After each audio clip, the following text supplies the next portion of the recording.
Le bureau du Parlement européen en Belgique organise ce genre de débat pour faire connaître ce qu'on fait exactement au Parlement européen. L'Europe décide beaucoup de choses, des choses qui touchent à notre vie quotidienne, des choses importantes. La plus grande partie de la législation aujourd'hui vient de l'Europe. Alors l'Europe fait beaucoup de bonnes choses, mais sans doute elle fait aussi des bêtises.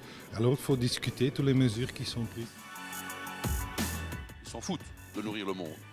Pour eux, l'important, c'est de faire de l'argent. L'ECA a confirmé que le produit n'est pas cancérigène. Nous pensons dans l'industrie qu'on devrait être fiers de l'alimentation que nous proposons aux Européens. C'est une alimentation variée, diverse, bon marché, goûteuse et sûre. Avec des monocultures qui ne respectent pas l'environnement, qui détruisent la biodiversité, où Monsanto vend les semences OGM, mais vend aussi les pesticides et les fongicides qui vont avec, en asservissant les agriculteurs qui sont obligés, pieds et poings liés, de faire confiance à cette firme. Et s'ils parviennent à faire ça, c'est clairement qu'il y a une entente entre les grands distributeurs pour pouvoir traire la vache, passez-moi l'expression. La vache étant ici le consommateur. Les majorités au Parlement européen continuent de pousser dans le sens de la libéralisation, et je vous rassure, pas seulement des marchés agricoles, et nous continuerons à nous y opposer. Les opinions de nos institutions scientifiques ne font pas plaisir à tout le monde. Ça, nous le comprenons. L'industrie comprend ça. Il faut quand même reconnaître de manière objective qu'on ne trie pas au hasard les études. Donc il y a eu une méthodologie qui a été mise au point au niveau de l'EFSA par l'ensemble de la communauté scientifique.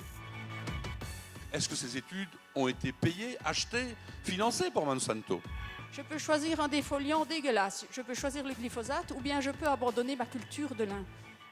Monsieur, messieurs, je voudrais bien savoir ce que vous faites à ma place ce jour-là, quand l'enjeu économique, c'est le revenu de la famille, c'est l'année agricole, c'est ma vie. Le problème de tous ces débats, c'est la défiance du consommateur vis-à-vis de nos produits. Et cette impression dans nos exploitations que plus on nous en demande, plus on en fait, plus il y a de la traçabilité, plus on nous dit que ce qu'on produit est immangeable et dangereux, pourrait tuer. Pour moi, il faut organiser la fin du glyphosate, mais c'est loin d'être le seul produit. Il faut en fait changer notre modèle agricole. On a un modèle agricole qui est essentiellement basé sur l'agro-business, sur la production de masse et de grande exportation. Est-ce que c'est vraiment de ça dont l'Europe a besoin? Est-ce qu'on ne doit pas revenir à une forme de souveraineté alimentaire qui nous permette aussi de fixer nos propres normes? Mais ça veut dire aussi peut-être renoncer à exporter massivement hors des frontières de l'Union européenne. C'est ça l'idée de la souveraineté alimentaire et c'est ça aussi qui, je pense, peut redonner un avenir à notre agriculture.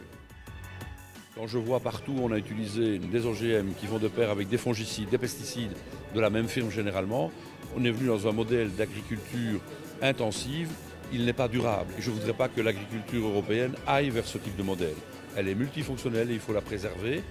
Et justement, l'opportunité, c'est de peut-être essayer d'aller vers des méthodes culturelles, je dirais, plus respectueuses, plus durables.